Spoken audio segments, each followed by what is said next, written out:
1. Why Save the Bankers? 2008-10. After more than a year of rising financial turmoil beginning in 2007, the crisis reached a climax on September 15, 2008, when Lehman Brothers filed for bankruptcy.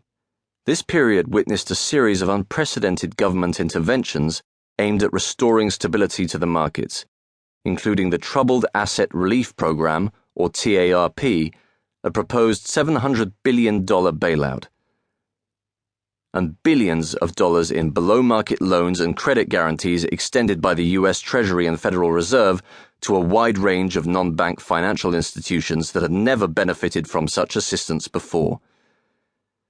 Many asked whether these moves marked the beginning of a new era of interventionist economic policy. Why Save the Bankers? September 30, 2008. Will the financial crisis lead to the return of the state on the economic and social scene? It's too early to say, but it's useful to dispel a few misunderstandings and to clarify the terms of debate. The bank rescues and regulatory reforms undertaken by the American government don't in themselves constitute a historic turning point. The speed and pragmatism with which the U.S. Treasury and Federal Reserve adjusted their thinking and launched temporary nationalizations of whole swathes of the financial system are certainly impressive.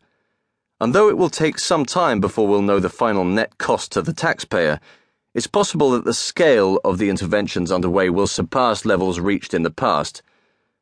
Sums between $700 billion and $1.4 trillion are now being discussed, between 5 and 10% of US GDP, whereas the savings and loan debacle of the 1980s cost around 2.5%.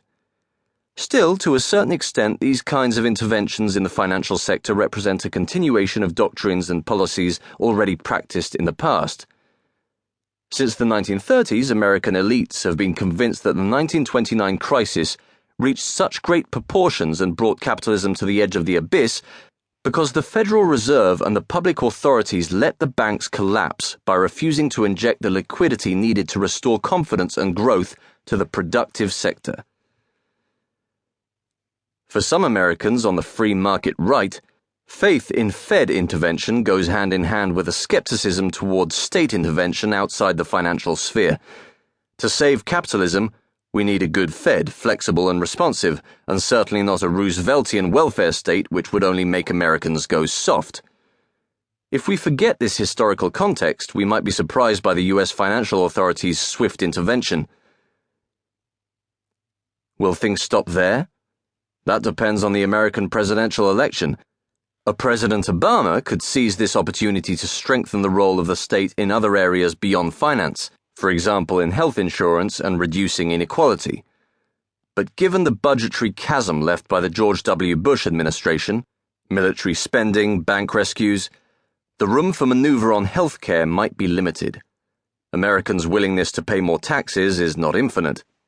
Moreover, the current debate in Congress on limiting finance sector pay illustrates the ambiguities of today's ideological context.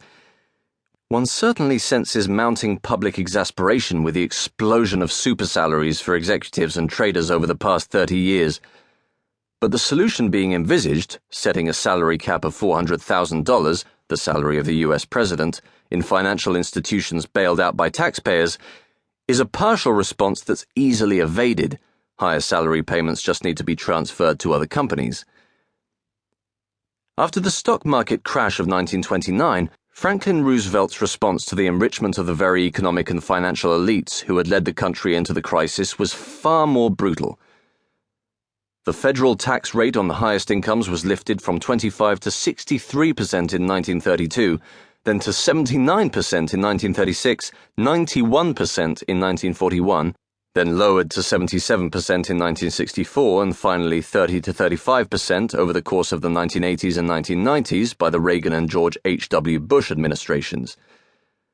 For almost 50 years, from the 1930s until 1980, not only did the top rate never fall below 70%, but it averaged more than 80%.